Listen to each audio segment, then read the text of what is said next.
Y bueno, por esta semana voy a dejarlo en este tema, el tercer punto que voy a tocar sobre el poetizar místico en Heidegger, que corresponde a la relación entre la obra de arte y la verdad, ¿no? Lo primero que quisiera señalar aquí es que esta concepción tradicional, de nuevo, está desconectando Heidegger nuestros prejuicios acerca de la comprensión de las cosas. También hay un prejuicio acerca de la relación entre el lenguaje y el objeto. Creemos que el lenguaje se refiere a las cosas y que las describe tal como son, ¿no?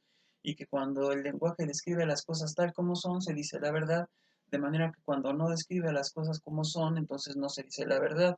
Pero ¿cómo sé yo cómo son las cosas si es con el lenguaje con el que digo que las cosas son como son? ¿Se entiende? Hay ahí un círculo vicioso y dice que en realidad no podemos asumir que podamos descubrir la correspondencia entre el lenguaje y objeto si no tenemos primero la precomprensión del objeto, de manera que esta relación es falsa.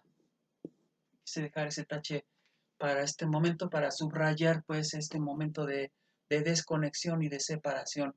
Las palabras y las cosas no se corresponden simplemente para decir la verdad, sino que se presupone una forma de ser del mundo a partir de la cual asumo que ciertas maneras de referirse a las cosas son correctas y ciertas otras son incorrectas, pero porque ya he asumido cómo es la corrección del ser de las cosas antes de que lo haya, por decir así, tematizado a través del lenguaje. No es que esté primero mi experiencia con el mundo y luego el lenguaje, ¿sí? No se trata de eso. Al contrario, más bien habría que señalar que esa, esa separación entre lenguaje y mundo es falsa, que no hay distinción entre lenguaje y mundo, sino que mundo es lenguaje, lenguaje es mundo. Es decir, ya hay precomprensión del ser desde el momento en el que el sujeto se encuentra en el mundo y está de alguna manera, la que sea, refiriéndose a él.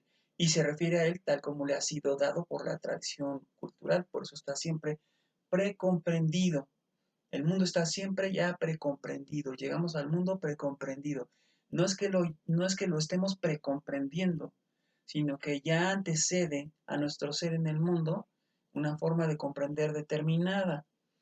El caso del género es sin duda el más burdo, el más llano, el más claro, el más evidente, ¿no? De qué era ser mujer en los años 40 de la cultura mexicana.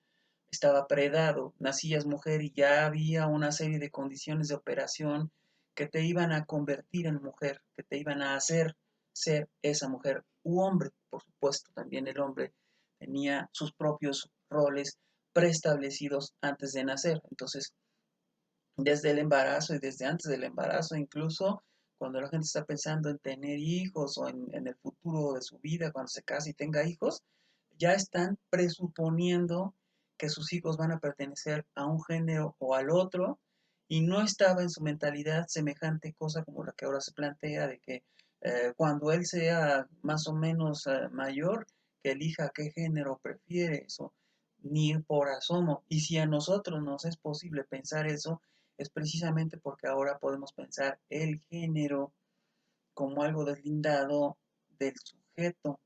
Entonces, es cultural. No es que sea ningún hecho, yo insistiría mucho en eso. No es que sea un hecho que no hay ninguna relación entre sexo y género, sino que la cultura del siglo XXI, la cultura occidental además, porque esto no pasa en todo el mundo, ha roto la relación entre sexo y género. Y por eso ahora podemos decir, cuando las personas están planteando tener hijos o se hacen cuestiones sobre las próximas generaciones, tienen ya a la vista inevitablemente una precomprensión acerca de la diferencia entre sexo y género. Esa precomprensión es ya lo que está determinando el objeto, la objetividad del mundo está predada por esa precomprensión. Insisto, es cultural, es histórica, no es ninguna verdad metafísica. No se puede decir que en todas partes y siempre las cosas ya han sido así y que por puro prejuicio histórico-cultural antes había una diferencia clara entre ser hombre y ser mujer. No, sino que cada época histórica tiene sus propias formas de precomprender lo real, el sentido del ser, el mundo, la presencia, la existencia, los objetos, la interacción, etcétera, todo lo real. Y que conforme va aceptando lo precomprendido, pasa a ser comprendido, ¿no?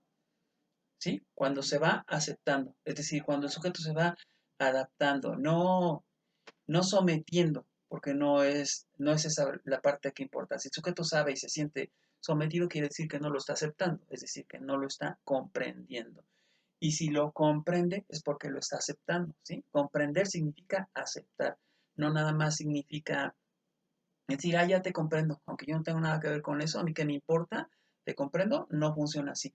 Si hay verdadera comprensión, hay apropiación, se lo incorpora a la propia comprensión del mundo. No es exactamente lo mismo que decir tienes razón, ¿sí? Tampoco, sino que significa más bien, ahora puedo comprender mejor dónde estamos tú y yo, porque estamos tú y yo. O sea, no puedo simplemente decir tú perteneces a otro mundo, eres ajeno, no tiene nada que ver conmigo. Eso es falso, puesto que estoy con él y estoy diciéndole que no tiene nada que ver conmigo. Por eso tiene algo que ver conmigo, ¿no?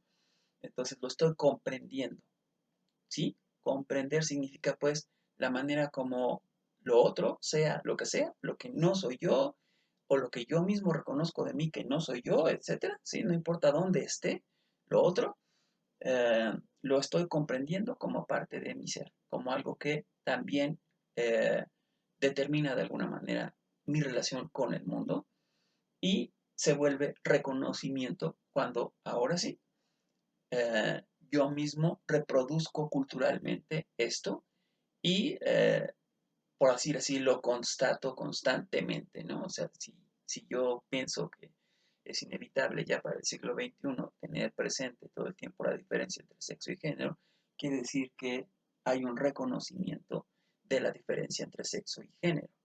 Pero insisto, es cultural, ¿eh? No es ningún hecho absoluto. No se puede presumir que todo mundo y en todas partes debería de aceptar la diferencia entre sexo y género, sino que eso es algo que ha producido la cultura occidental, muy específicamente. Y otro punto clave es esta expresión que dice Heidegger en la versión de Alianza se tradujo como hacer mundo, la frase heideggeriana totalmente, porque esto no existía antes, Welt, Weltet, Welt significa mundo y Weltet es transformar un sustantivo, Welt, en un verbo, mundear. Y eso es un barbarismo, por supuesto, ¿no? Pero, porque igual en español no se decía hasta antes de Heidegger que tal o cual cosa pudiera mundear.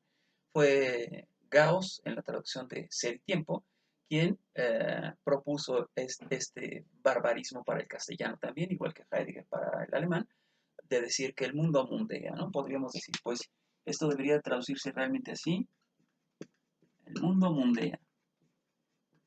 Y es muy cuidadoso, en alemán Heidegger no dice el mundo con sustantivo, precisamente para que se entienda que no es un sustantivo, sino es una acción, ¿no? El mundo mundea quiere decir que la mundaneidad del mundo, por decir así, su ser mundo, su mundear, es precisamente el modo como se realiza, se hace o es, para que se entienda lo que significa que el mundo mundea. No quiere decir que lo mundano se vuelve vulgar, no, quiere decir que hay una manera de entender lo real, el ser, la totalidad de lo que es, así es como cada sujeto individual, lo mismo que cada tradición, cultura, etcétera, entiende lo que significa ser en el mundo y en ese sentido el mundo mundea, ¿no? El mundo mundea por el modo como las personas están entendiendo el ser en el mundo, porque los objetos, las personas, los animales, la totalidad de lo real aparece de una manera determinada por la manera como está mundeando, se está haciendo mundo, pues, ¿no? Sí, espero que se entienda esa idea. Y en ese sentido, incluso en la obra de arte, habría que decir que el mundo mundea. Mundo mundea en la obra de arte o el mundear se puede constatar en la forma de aparición de las obras de arte. Las obras de arte son una forma de mundear del mundo. El mundo está mostrándose como es en la obra de arte, sin reproducción, ¿sí? Insisto, no estamos diciendo que la obra de arte copie, imite o reproduzca, sino que se representa al sentido heideggeriano y gadameriano el mundo mundeando, ¿no? Ese es el mundo, así es el mundo, no hay duplicidad, no es la constatación de la representación de lo real, sino el acontecer de lo real. ¿Se entendió?